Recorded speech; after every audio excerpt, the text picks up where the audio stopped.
know, answer you. like in politics, you can call Bush a crook or whatever else, and that's like, Business, that's the difference. They run the NBA as if it's a business, and the sport end, that, what's good for the sport, that doesn't come into it. You know, what's good for the businesses is their primary concern, and, you know. It's all about TV. We didn't have TV. It's all about 60 years entertainment. ago. And we didn't have the problem with the refs. It's all about entertainment. And we had, you know, it was more of a skill game. They didn't kill each other out on the court. There was quite a bit of difference. Arnie, watch right on. He's just We used to, right on. remember when somebody would fall out, we'd go over and shake your hand and congratulate That's them. right. We For thought playing there well. was a thing called sportsmanship, and we were taught that anyway. You know, be a good loser if you lost. I had one more question about on the Dartmouth game, and then you guys, just a tip.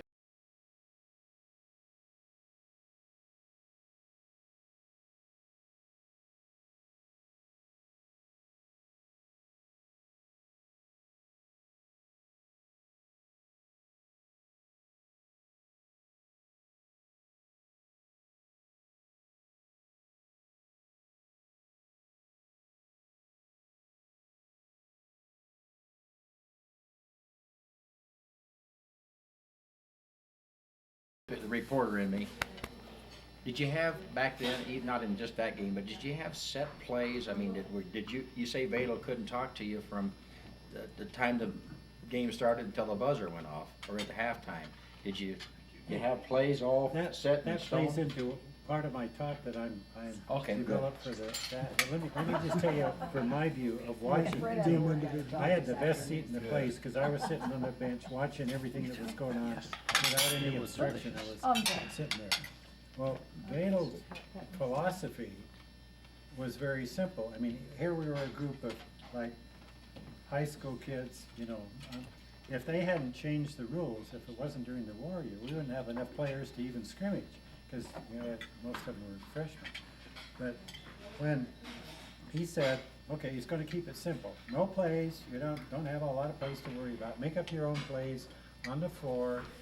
But when somebody shoots, when three guys go into the boards to get that rebound, and then he taught us the fundamentals. He said, okay, a turnover was a no-no. I mean, a turnover is a mental error. You don't have to have any turnovers. So he said, if you pass the ball, I want you to hit the guy in the chest, not way over here or way over here. He has to jump for it. And the guy that's going to receive the pass, go for the ball. Don't stand there and let somebody come and steal it in front of you like you see all the time now. And the team was smart enough that they adjusted. There's no scouting, really. I mean, no TV. We didn't have any tapes of the games of who we were playing. And so what happened on the court, the guys adjusted to and made the subtle changes, just playing basically sound, smart basketball. Our guys didn't make many mental errors. We didn't have, you know, the stupid things that sometimes happen. And then the other thing was on defense. Vadel was defense oriented. Oh my gosh. He wanted to teach us the best defense that there was in the world. And so what do we do in practice? When they screen, they had a guy screen one way, screen around the other way, pick and roll, whatever. We had 3 switches immediately. Boom, boom, boom. We didn't fight through any kind of screen. Just boom, boom, boom, because we were all good defensively. And there was a guy with a guy. Nobody was running free in our defensive scheme. And then if Watt had screened off on Milo Komenich or something who was a little bit shorter, then we'd quick adjust that. But it was a pick-up man-to-man if we had to, and that was real innovative back 60 years ago. I mean, what's a pick-up man-to-man? I mean, you don't have a signed man, and you know, height. Thank you. But it was Vadel's basic, simple coaching, and it was the ability of the guys to adjust that made the difference.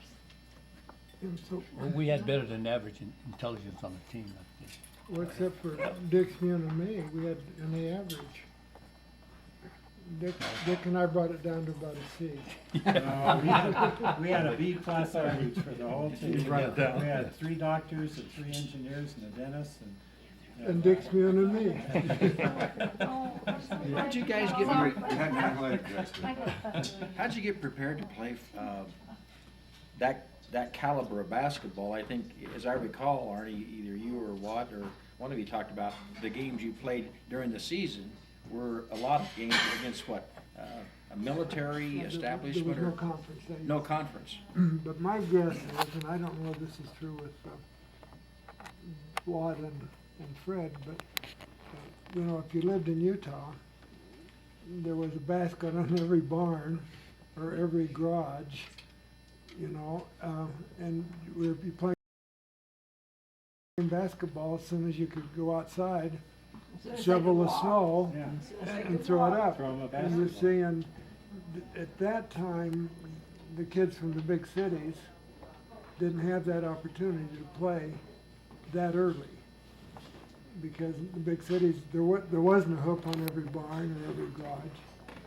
Now the inner city kids, and it's fairly obvious, have played all summer long too, but they have places for them. But then I think we had a real advantage in playing basketball because we did it, I remember every winter I'd go out and shovel, have my grandma shovel the walks so I could go Yeah. out. Well, like Bob and I, when we went to East, we walked over to East High, from Third South, and we got there an hour early before our 8 o'clock class and shot 100 fouls before basketball practice in the afternoon. Cause we wanted to. I mean, we Well- enjoyed the sport, we wanted to get better at shooting. Of course, we were underhanded in those days, we weren't the one-handed like that. And We the shot. LDS kids in Yeah. every church, Church ball.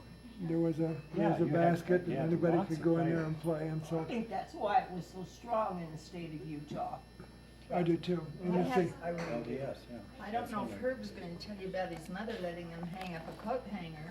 They would bend a coat hanger into a circle and hook it over a door in the dining room. We pushed all the furniture to one wall, and they would be, because it was snowing outside, you couldn't use the one on the barn. On the And door they frame. would practice hitting that coat hanger and going through all winter long. did they practice passing or did they just shoot it? I don't know.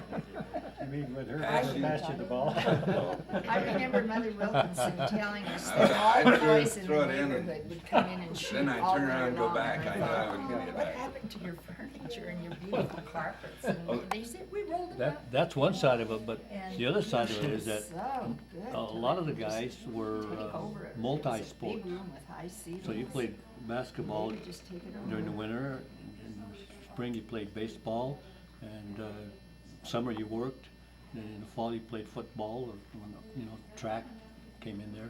So, you know, all year round you're playing some kind of sport, but you didn't have a chance, except for a few, to, you know, concentrate on any one sport.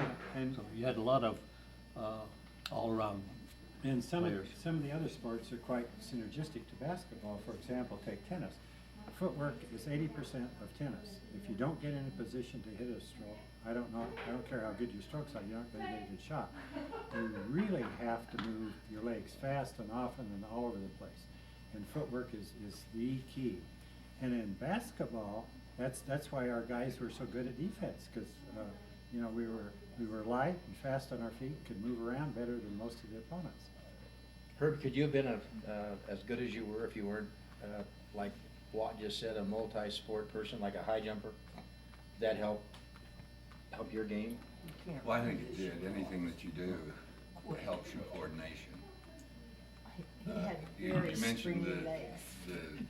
the court in every church. We have, I, we have a picture of him. You know what really Where made, his feet Herb? are up above the heads of everybody else who's jumping. what really made Herb was what he ate in high school, because he was so short. He was on the C 5'6". team and he's high. He wasn't tall enough to make the regular team. The C team. He yeah, he grew played 6 C-ball. inches in 1 year. And then he, what are you now, 6'4" or something? So would they start feeding you? I was a very late bloomer. And I had a brother who was a year and a half older than I was. And he was on the A team and I was on the C team. And we'd walk down the hall in East High. And we looked like Mutt and Jeff. He was 6'4" and I was 5'2". It's And, amazing. His younger brother and what year in also school? even was though I taller was than him. small, I played church ball, and they let me play. And so I developed a bit of the coordination then. And then when I grew, I had been playing all this time. But the year before I played for Utah, we played the MN ball, and we played in the all church, and that's where Vadel saw me play, and he called me up and asked if I would come out for the team. I had no intention of going out for the team, really. I heard that M-Men ball was akin to college, I mean, It maybe a step above It college was ball. a good They had a league at that national time. meet. Yeah.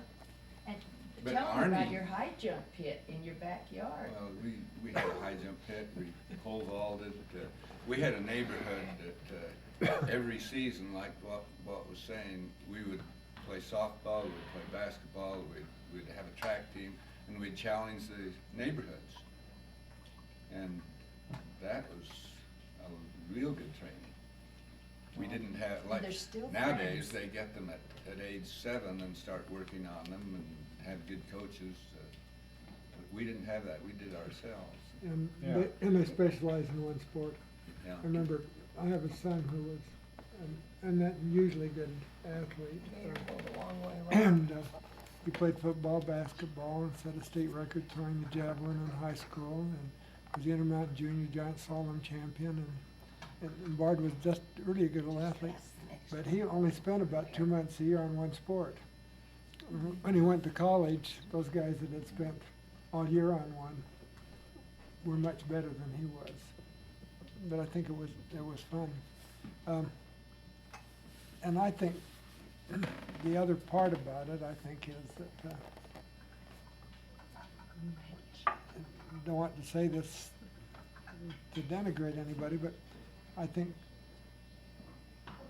one of the things someone said at one of our banquets is that, talk about the integrity of the people. I think 5 years ago, somebody pointed out that we'd not ever had a divorce. You know, isn't that unusual? So you think about, well, and I didn't know this till yesterday, but of the 6 people who played most of the time, 5 of them played in the NBA when there were only 12 teams. You know, when you think today of looking at all of the good college teams, how many of them ever get in the NBA? You know, and so, and then as Fred said, what was our grade point average? B plus. You see, so I think there were some other components or synergism of us as people Yeah. that helped make us successful besides basketball skills. I think they were good citizens, and I think they were good students, and they were good athletes. As you look at the athletes, Fred won the NCAA high jump championship. Yeah. Herb won the Big Ten. And also, the thing he's proudest of, at least I am, I guess, is the big medal he got for being the highest academic rating of any athlete in the Big Ten. You see, so you're talking Well, about character. And let me, let me just say a couple words about Herb and my brother Bob. I saw an awful lot of the games, because I was fortunate I sat on the bench and I didn't have to work very hard, I played in the playoffs. But when you look at, and I looked at all the box scores, the highest scores of the other team would score anywhere from 15 to 28 points in other games. And against Herb or against Bob, they'd score 6, 7, 8, 9, something like that. And Is this first thing? Bob, after we went in the service, we came back, we went to Stanford, and he watched fellows like Bill Sharman, who's one of the best shooters in the game, and Sharman didn't score a lot for SC. And when Tony Lavelli had that shot of Yale and came out, was averaging 28 points, he scored like 8 points at the Cow Palace. And Herbie held Brindley in the Dartmouth game. Brindley was their scorer. What did he get? He got, I don't know, I can't remember, but not very many points. And Bob Gale had 15 points in one of the games, and Bob held him down to so it was the individual athletic ability, and I think that those are the 2 of the very best defensive guards I've ever seen. Fred, Of course, I'm prejudiced. you keep speaking about the fact that you watched a lot of the games from the bench, but then come playoff, what was the situation to get you into the Well, into the mix? Well, Fred Sheffield told me this, I talked to him, several times in the last month or so. He says he didn't understand Vail. Vail didn't really play reserves. He had a few guys, and he played them for most of the game. And so I didn't get it. I got my warm-ups off, ready to get in the game in the Garden, and never got in the Garden in any of the games, in any of the playoff games. Played in Kansas City, but didn't play in the Garden. But Fred said that this may be one of the personality traits of Vail that might have, if he had changed it a little bit, I think it would have helped. Because Sheffield said that he would have liked to have come out of the game during the season and watch for 2 or 3 minutes, because he can get a much better perspective of what the other guys are doing, how they're playing, how to play, and it would give him a little rest. And he says he didn't understand why Vadel didn't substitute a little bit more. Because he personally would have liked to have just done that, because he said he could get a much better perspective. You know, when you're playing and you're watching a guy, it's chaotic motion all over the time, you're blocked out, you can't see what's going on, other than just your own little area. But on the bench, you can see everything. So Arnie, do you remember ever sitting on the bench during any of the games in that year that you played? I don't think Vadel could Vadel never substitute. substituted. I don't remember sitting on the bench for a minute. Oh, Even, How did they get people in and out if they couldn't talk to them? oh, well, when during timeouts, you could substitute, but, That's it, the only other time, but- We never got a Well, timeout. if Fred Sheffield hadn't hurt his ankle, well, I wouldn't have played all the minutes he played. I mean, Sheff was our captain and highest scorer, and he'd start and play for a couple of minutes out of courtesy, and then his ankle was so bad he couldn't play the rest of the game, and what? Got his chance. Well, so were there a lot of games when just 5 guys played? Well, 6, a lot of guys when Oh, 6 six. played. Six. Watt was the 6th guy, when Sheffield was good. It was the Warriors, I didn't start a single Were game, you all working out like they do nowadays? Not one. Lifting weights and all that? even when Sheffield sprained his ankle, he jumped balls, you know. He wouldn't let us make lift weights. We'd get there early before practice and we'd start throwing the medicine You didn't ball, realize that, Arnie? Yeah. which is a heavy ball, about a little bigger than basketball. And he'd come in and just really tell us off for doing that. You're gonna be muscle bound, you shouldn't do that. Don't ever let me see you do that again. Dorothy, there was one time that Bob and I loved to ski, and my dad was professor of mining engineering for 40 years at the U, and so we went skiing one time. We had a practice, I think it was a Saturday. We didn't have time to change, so I came in our ski clothes to practice. Oh, you know, they all got mad, and Pete Couch was a little upset, but That just wasn't proper? But, no, it was the conditioning drills for a basketball player is what really helped us. We had more stamina at the end of the game than any other player, even You though these really guys did. played the whole game, which That's would kill right. people nowadays. I mean, Well, now you see basketball players with these big bulging muscles and completely defined Dorothy? everywhere, and I'm wondering, like this, well, you're the one I'm talking about. I knew that. So, I wanna know what positions you each played. We didn't have positions. as pickup man to man, would play anything, anytime. It's amazing. It really, there is no other team that had a freelance to play the way that we did. It was make your own plays, If do you got, your own you got thing, down there first, you play got in the post, intelligently. and Pick if up somebody man, wouldn't man. throw the ball to you, and then you go out and get them. Well, and now don't they have certain things guards can't do and certain things other people can't do? What were you Not saying? really. Yeah, the other night, you said he was a guard and he wasn't supposed to do that? No. I misunderstood, I guess. Well, Bob played with Stuart Chevrolet when he was at Stanford, and Hank Lucetti was coaching. It was a semi-pro team, and he was playing center. He was guard on Utah, but he played center. And so it didn't really matter. I mean, Bob would watch a center or would watch a high scorer, or Herbie would pick up one or Arm. And sometimes, you know, we'd be switching 3 times right away. I mean, one guy would have one guy that tried to pick and roll and screen, and another guy would pick him up. But the point of it was we knew what we were doing. We weren't one guy who wasn't not doing what Yeah. everybody else. It was a total team Well, you were effort. experts at everything. Because, well, because we knew each other so well and played together so well that, it was second nature. We never even thought about it. We Yeah. knew exactly what to do, no matter what happened. We didn't care what happened. We Wow, just knew what to do. That's rare. That Fred, is Fred hurt his wonderful. ankle, so back in New York, Fred jumped ball, and then after a minute or two, he'd come out and I'd substitute for Fred. Well, he was jumping, he was center, and I was the shortest guy on the team.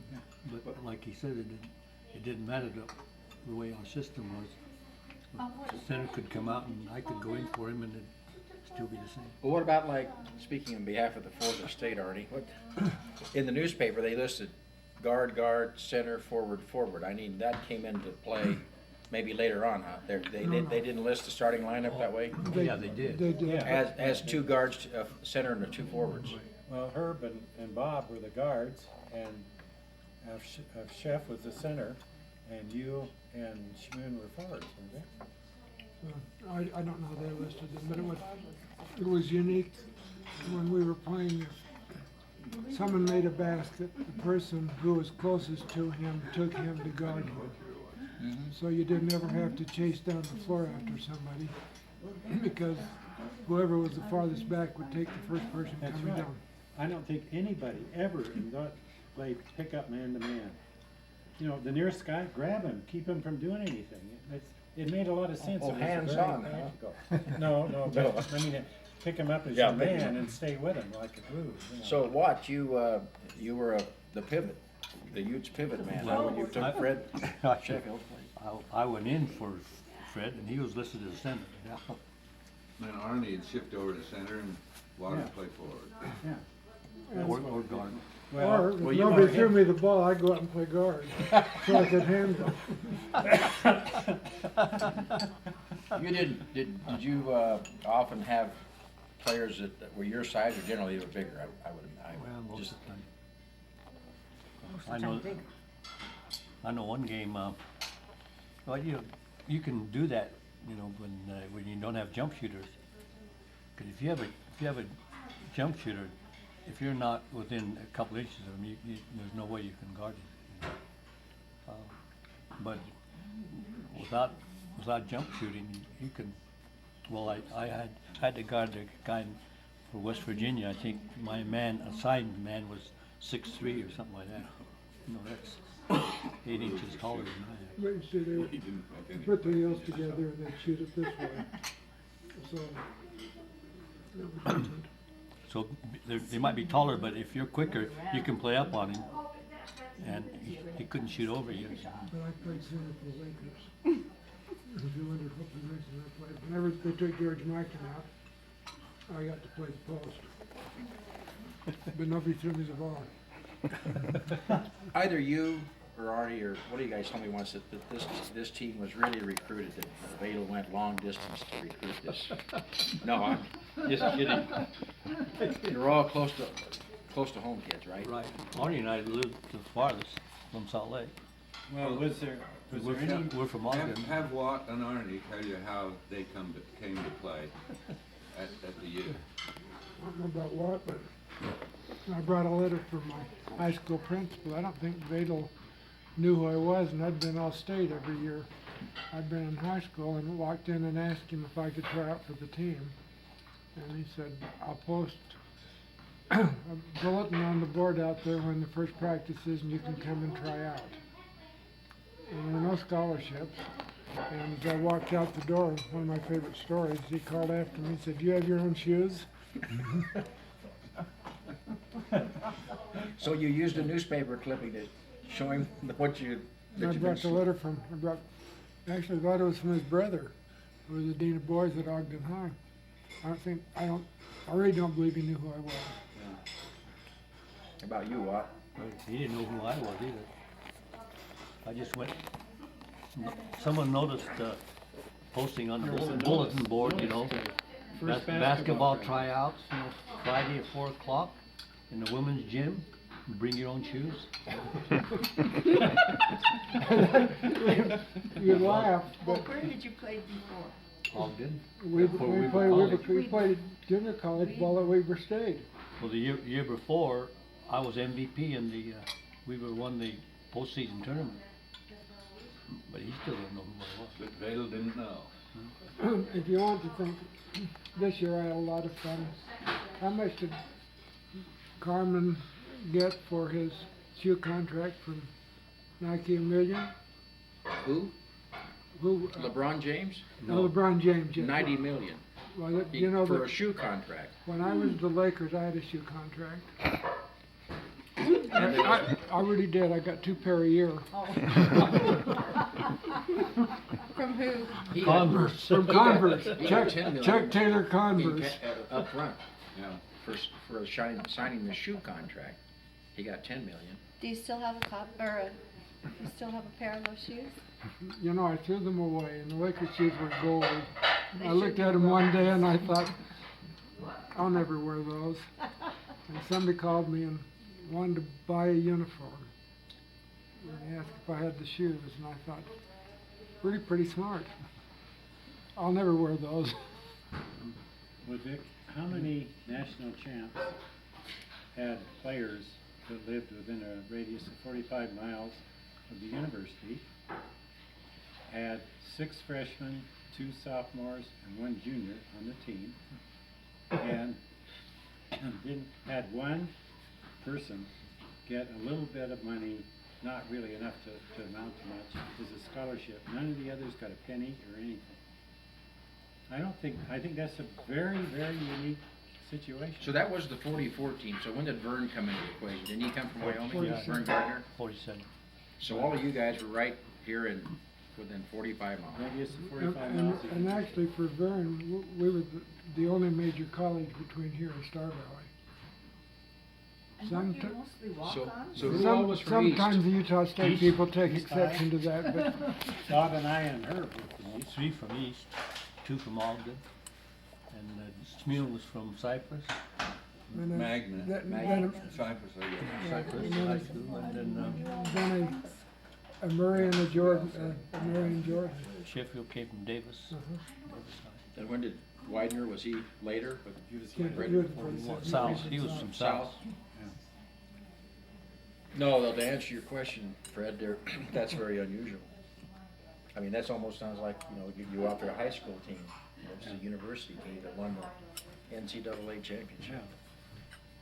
That's about what The we were. thing, JV the thing that's more unusual than that is to have guys living that close with that kind of talent that comes at that time, at the same time. Like Arnie says, there was talent on that team, more than any other teams. The other thing that is kind of interesting, and may have helped us when you ask about not playing any college games, one of the first lessons I ever got was when we played at Fort Warren. We had 2 Globetrotters on the team. And Milo Coleman, I mean, he held me in the service. He didn't play for Fort Warren, did he, Milo? Yeah, I think, didn't he? No, he didn't. He would still, Oh, that was, but when we played Missouri and, Elmer Robinson was playing, he was a Globetrotter. and then when we played Missouri, they had Price Brookfield, Yeah. who was a professional Yeah. player. So it really helped us not being in a conference, because we got, Well, our We got to play a competition was much better than any other college team in the nation, because they were playing against college teams, and we were playing against service teams that had all these guys that had many years of college, or were all-stars, or played for the Globetrotters, or whatever. That was our competition. That's the only team that we were able to get to play against. And one of the real keys to our team was Keith Brown, because all the other universities in the conference didn't have a schedule, didn't have a team, and somehow Keith put together some teams that we could play against. Now, where was Fort Warren? Or- it was in Cheyenne. Cheyenne, And we went over there, and that was, I don't remember how many games we lost, but 61-59 to Fort Warren. but you're playing against a Globetrotter. I thought, I'm 18 years old. The other thing I think that was fun is we talked about going to the NCAA or going to the NIT. Of the 9 players and 3 coaches, only 2 people had ever been to New York City. And they were both players. In fact, some of them Who had, were they? Fred and I had been there. Oh, had you? Uh-huh, Oh, you had? uh-huh. My grandparents took me in, so Most of going us to New hadn't York even gone City was past maybe the Denver. biggest thing that had ever happened to us.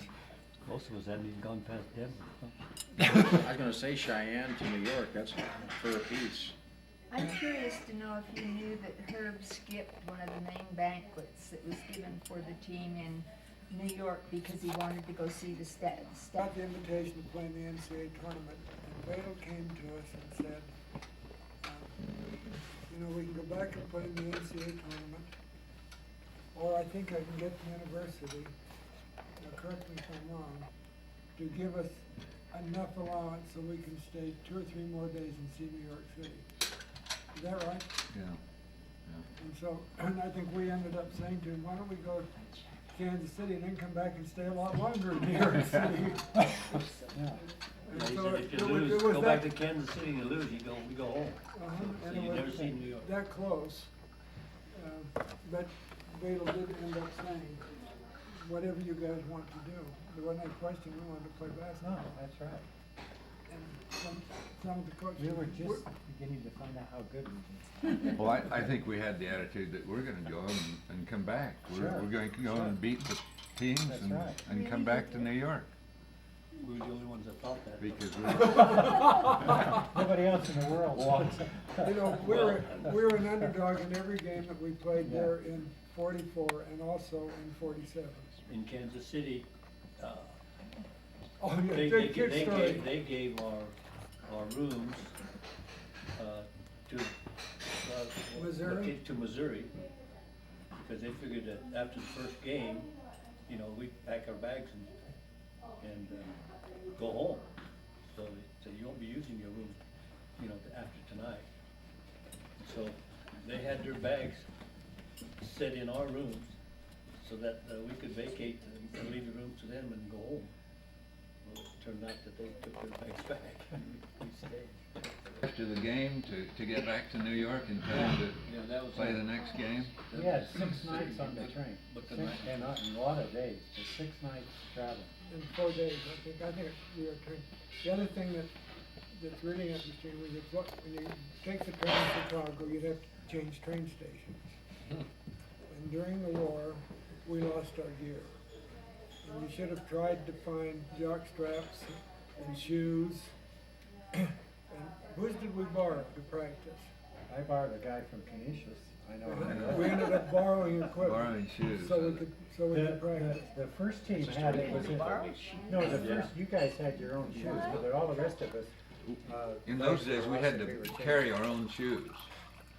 And Yeah, but I didn't have But- a contract then. Well, and under Vadel's rules, you probably had to buy those.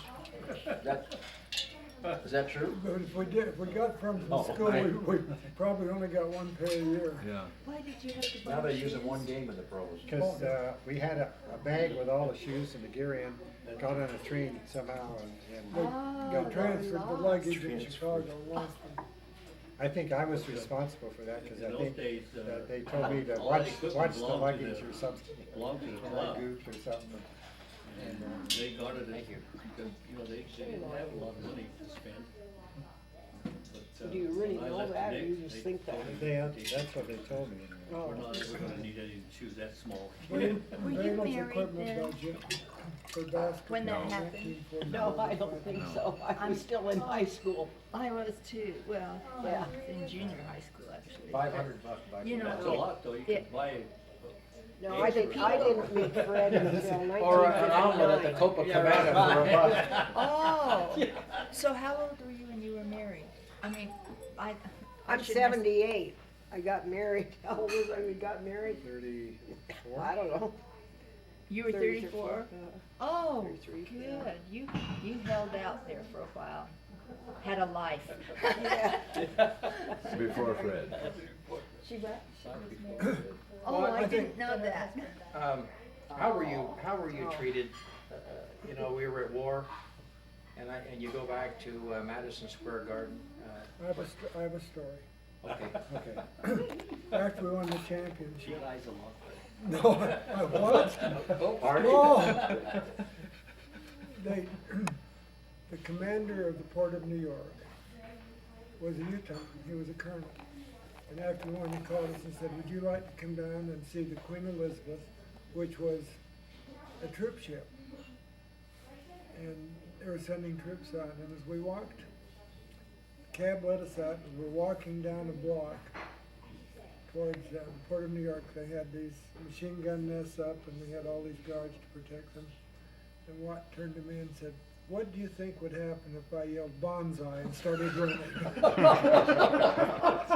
I didn't know he did that. What, you I didn't son do of a it, I gun. just said it. Quietly, quietly. What? Just to Arden, I think he's the only one that heard. But, you know, I mean, that was the highlight of, one of the highlights for me, because I made ship models. I made a model of the Queen Mary, the sister ship. Oh, did It you? was at the other side of the dock. We went on the Elizabeth, and it was a troop ship also. You know, they had converted it, so they had red, white, and blue sections. And if you were in the red section, you couldn't go in the others because you get lost. And they had these bunks for 15,000 troops on each ship. And it was just an amazing tour. Well, you know, though, to answer the question about Watt, I just happened to read an article in Herb's scrapbook, which I hadn't seen in years and years and years, just before we came here. And it specifically mentioned the ovations that Watt received from that crowd. They completely supported him, even though our nation was at war with Japan, and Misaka's a Japanese name, that they wondered, this sports writer had wondered if we would be persecuted in some way. And this sports writer said, to tell you, the heart of New York went to Misaka. No He question. was cheered, he had ovations, and that they were so proud that this audience knew what to judge on. But there was another thing about it. Watt was the fastest guy on the basketball They court. said that too. And when he would run around, it was almost in disbelief that Yeah. there was this guy who was running I circles know. around everybody. It said that, So that- he was so interesting to watch. Yeah. I mean, it wasn't just the And fact his that he- ability, it So said, Katie, how was- did you catch him? You see, If he was so fast. Katie. I have no idea. Cause she was cute. Well, what, if you're a farmer, you know how chickens act when they got their heads cut off. Right, they ran all over answer the Dick's question though, what were your feelings? yeah, that's, Well, you know, that's funny, when you're playing, and this is something that I've never talked about, but I've always appreciated it, that with our team, they never treated me any different than anyone else. Of course, when I'm playing, and I'm the only non-white on the team, when I'm looking, I'm playing with all white people, you know. I can't see myself, so I just felt like I was just one of the bunch. Well, and You were just one of the I thought you bunch. just had a suntan. And that's different from the type of treatment that you get when you're out in the public. So you're different from Well, he being in the had some public or with benefits. the when team. when we traveled by train, Watt and I shared a lot of upper bunks together. That's true. Shared an upper bunk. Yeah, we didn't even have lower ones, but during the war, there I was a mean, we priority got system. what and we could get. You'd buy, you get on the plane, if somebody come with a priority, all of a sudden, you'd lose your place. We did spend a couple of nights in an upper bunk together on the train. That's where we moved. so which corner did you curl up in? Well, we were both pretty skinny. So. Well, Watt, were you aware of the reception, not reception, but aware of the reaction Well, in Madison Square Garden? And that's right. I think Frank Layden was saying that he's not surprised that the treatment that I got back in New York was maybe even better than the treatment I'd get, say, like up in Logan, you know. Yeah. Because Or- New York is or more Laramie. cosmopolitan. Well, there's Or more Laramie, diversity right. there, Yeah. and they're used Yeah, to it. right. Frank called it the melting pot. Right, you know, you've got all of the different nationalities, And- ethnic groups. And you know why we were so well liked in New York? Because there were 5 or 6 or 7 or 8 other New York schools. we played St. John's, CCNY, and NYU, and Columbia, all those people who come to the game would cheer against St. John's. Yeah. And it really is, that'd be unique anywhere, but I think we were the favorites with the fans wherever we played, but we were playing a New York school. I'm not sure they liked us, but they certainly disliked the people we were playing if it wasn't their school. Well, didn't we play against, wasn't Ray Lump of NYU or some New York team? Right. Was an all-star back there, and he was at Salt Lake Air Base or? Salt Lake Air. Yeah. Ray So Luck we was played here, some and of Eddie those guys. Ayers was here, who played at Purdue. And, yeah, Purdue. Well, I Well, would, that was they should recreate, since the tape wasn't rolling earlier. I'd love for you to create that Dartmouth game. I think your people who watch this film later on of this video would love to hear you talk about how that game ended, regulation and overtime. Well, I don't know if you've seen the film, but I think Arnie invented a new shot that's never seen before or since. it was really a good one. That underhanded scoop shot that he Yeah. did when he was in New York. That's how he scored his 22 points. It was, well, just because Bob is, Well, he would fake up and then go under the guy and shoot with 2 hands underneath. just because Bob's filming it, just the idea that we thought we'd won the game. And then Dick McGuire, who was from St. John's, New York, came down the floor and just over midcourt threw it in left-handed, and he was right-handed, and put us into overtime. And then in the overtime, I think it's maybe fun too, just to talk about that whenever there was a timeout, the players got to go sit in the middle of the floor and decide what they were going to do without any interference of the coaches.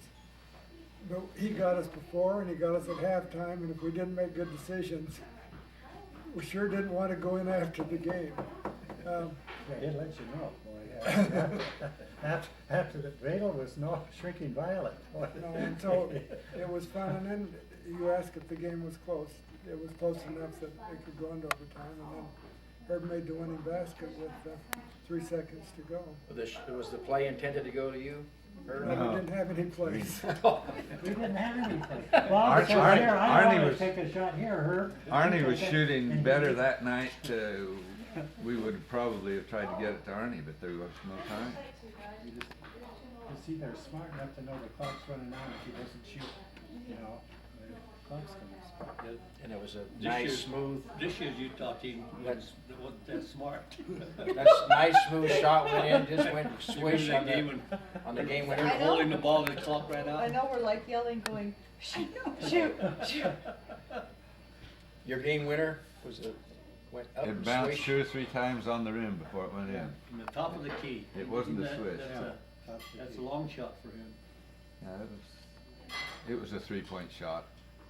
I mean, wouldn't be a 3-point shot now, I guess. But How it many- wasn't a switch. How many points did you score in the game? Do you recall? Total. I don't remember. Have you read that? It was, I got the box I score, I think- can look it up. Did you say you got But 22 that night? It was 36 all at the end of regulation, so nobody was scoring, you know, Arnie scored 22 and 17 in other games, so.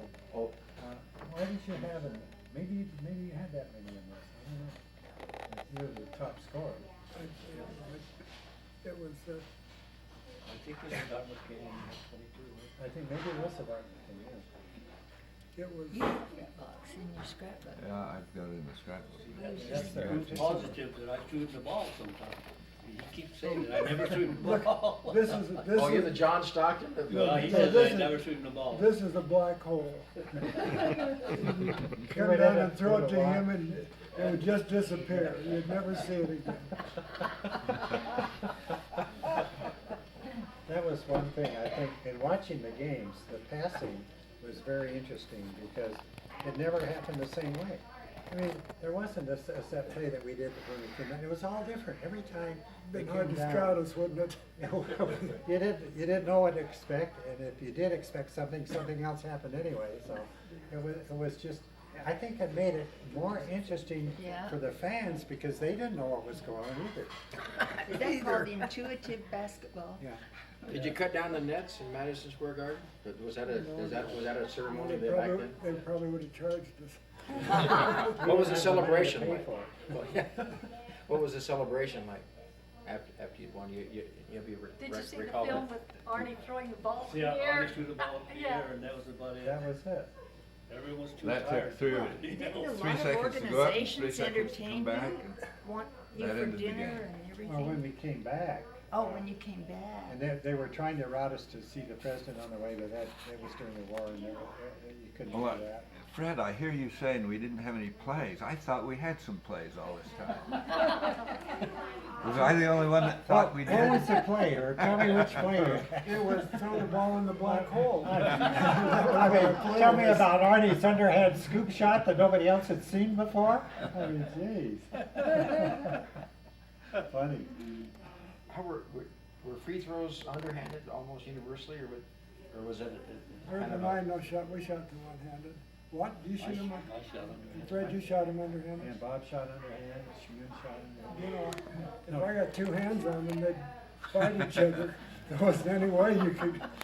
But Dick, the interesting thing is, I'm sitting on the bench, so I have a perspective I can look up.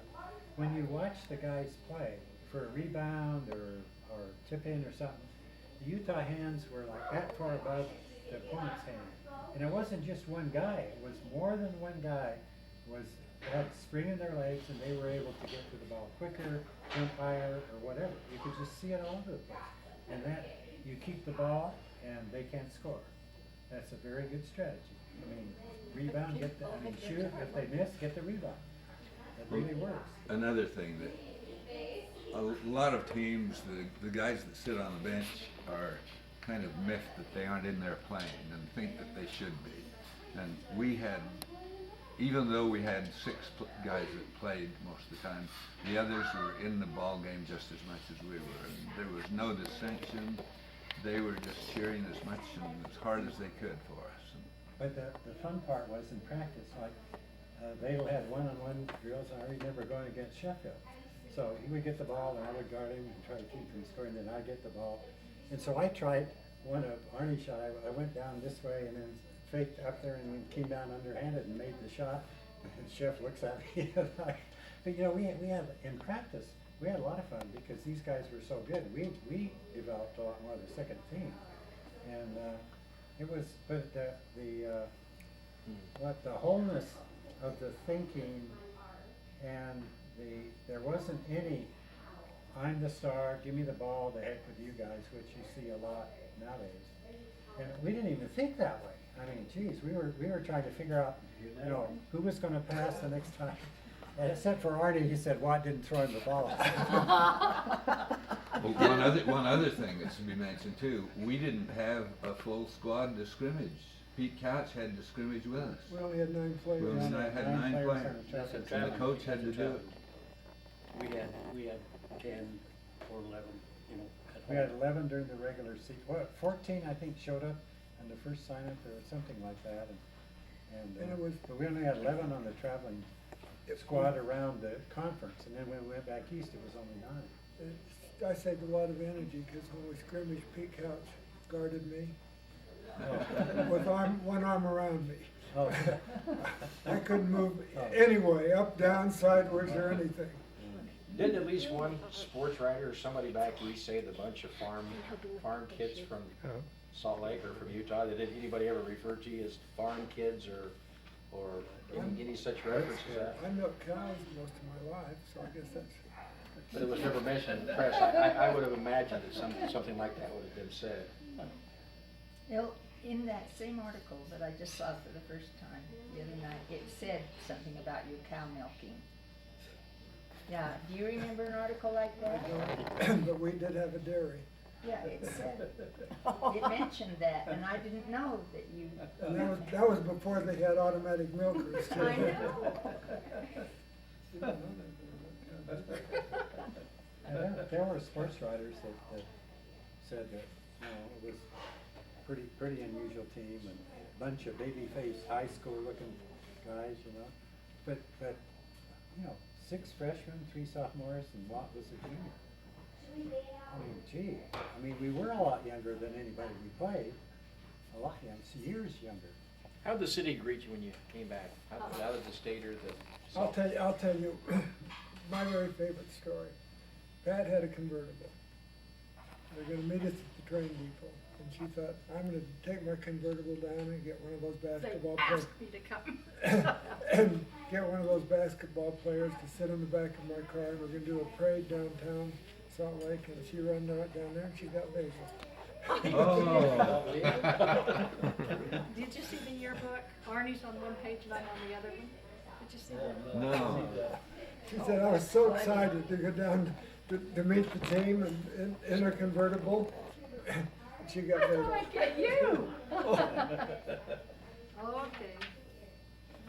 Oh, this is So what the is it, was yearbook. it, did you get a parade then down? Oh, Oh, they downtown? closed the whole university. Closed school. They closed the whole school.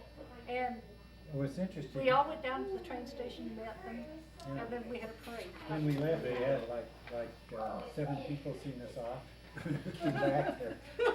Where'd the parade go? Did it come from the train station to go Main Street? Did you go right to the U? Just, Arnie? Yeah. Did you go right from the train station up to the U? No, it then? went right down the middle of downtown Salt Right Lake. down Main. Down Main Street and then up and around the circle and then had a big assembly, or all the people were out there and we got up In Kingsbury Hall. in Where they all Kingsbury Hall. spoke. We all spoke and Hmm. talked about Watt never passing the ball. What? You did it again. Dick, what was interesting to me was 60 years. Arnie and Bob and I were Vedas in the fraternity, and when we were in front of Kingsbury Hall, rival fraternity guys picked us up and held, put us on their shoulders. You know, I don't even know who some of the people were, but they were.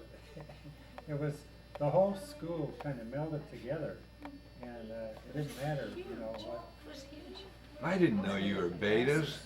Huh? Betas? My brother was a big This- Just, I need to get my glasses. You know, I'm just needing reading We had a glasses. big rally and right there. a big assembly in the Kingsbury Hall. And then we had- Each player spoke? This is Pat. Yeah, each had- And then we had banquets for a month. I'll be Yeah, down. we went all over the state and banquets, all around the world. Lemon sliced roast beef with peas. We'll have to go back and look at the Who's with Pat? Who is it with with you? Pat here? Pat, who's with you? Who's with you? Oh, my girlfriend, that's Jean Fleming. Jean Fleming. Yeah, we still, no, she went to Mexico. See, this is one of my forces that have gone together since grade school.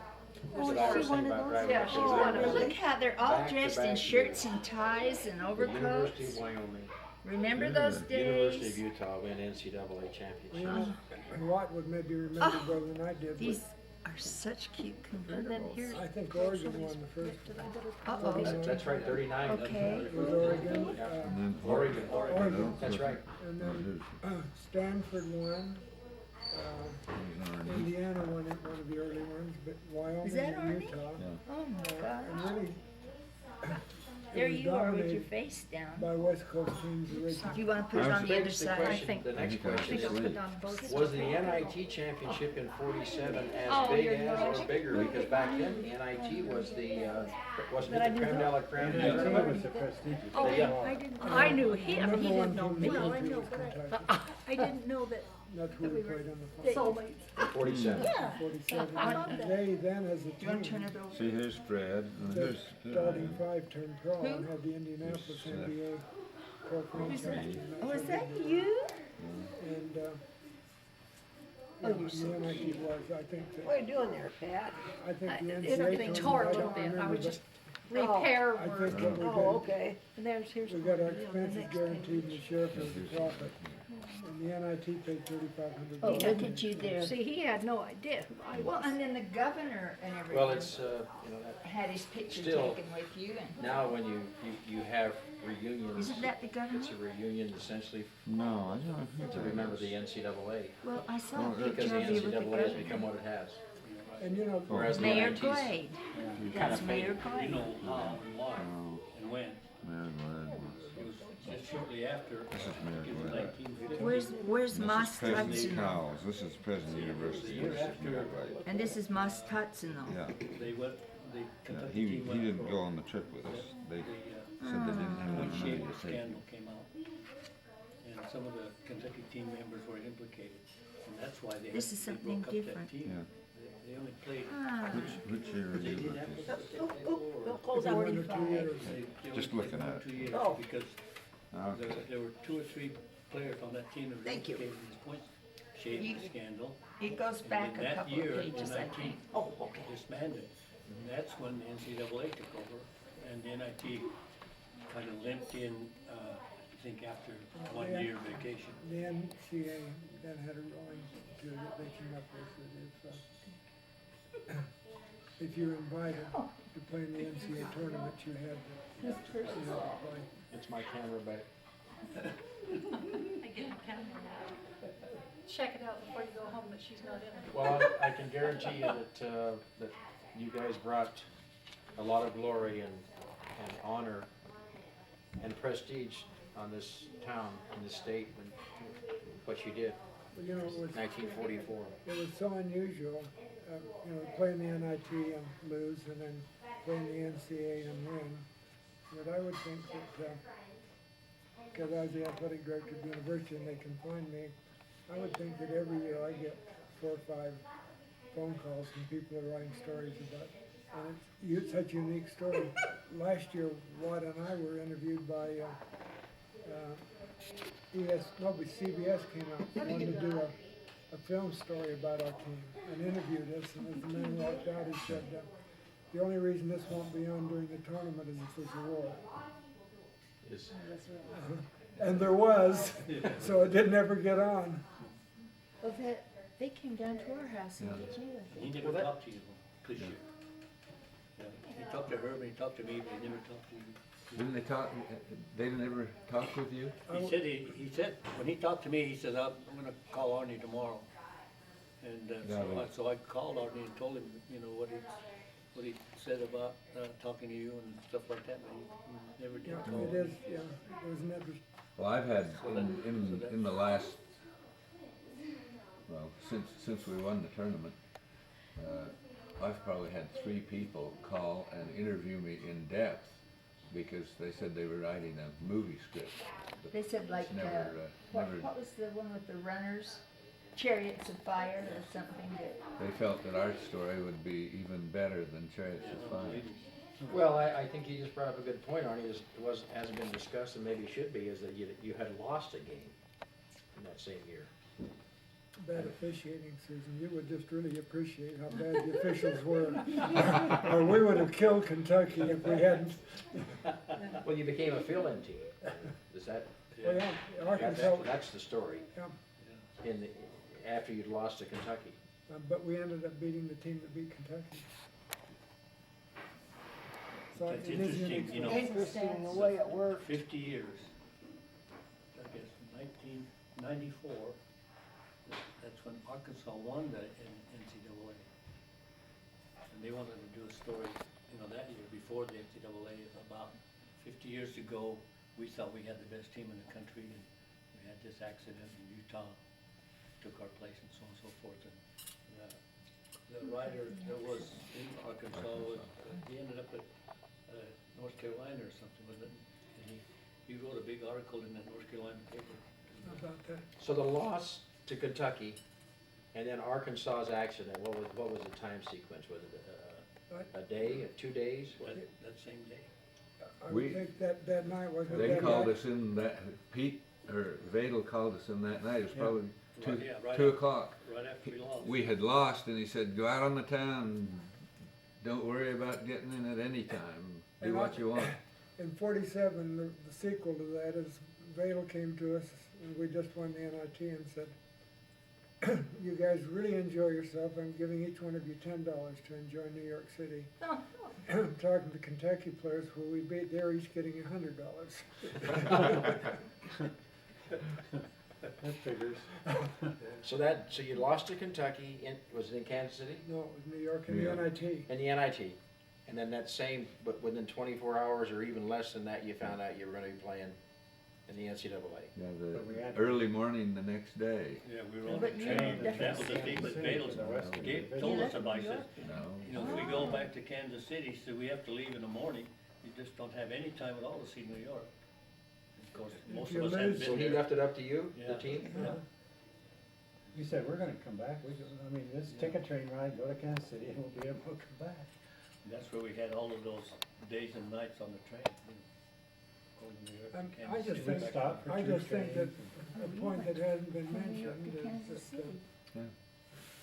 Is that where you played did it? we play bridge from all the Oh, way from that's Salt on my, Lake? that's on my back to New notes. York. All the way from Salt gotta Lake go to up New New York York, and back? played, We, lost, yeah, went to Kansas Bob City, and won I 2 games, played went what? back to New And York Arnie and and played Rich. 2 games in and New the York. first half of the trip was, they were beating us, and I couldn't understand why they were beating us, you know, and all of a sudden, Do you know what a I pocket from is, recognized that Dick? there was a little mirror in between the 2 windows in the Not table true. we Oh. had. I was holding my that. hand like this, they could see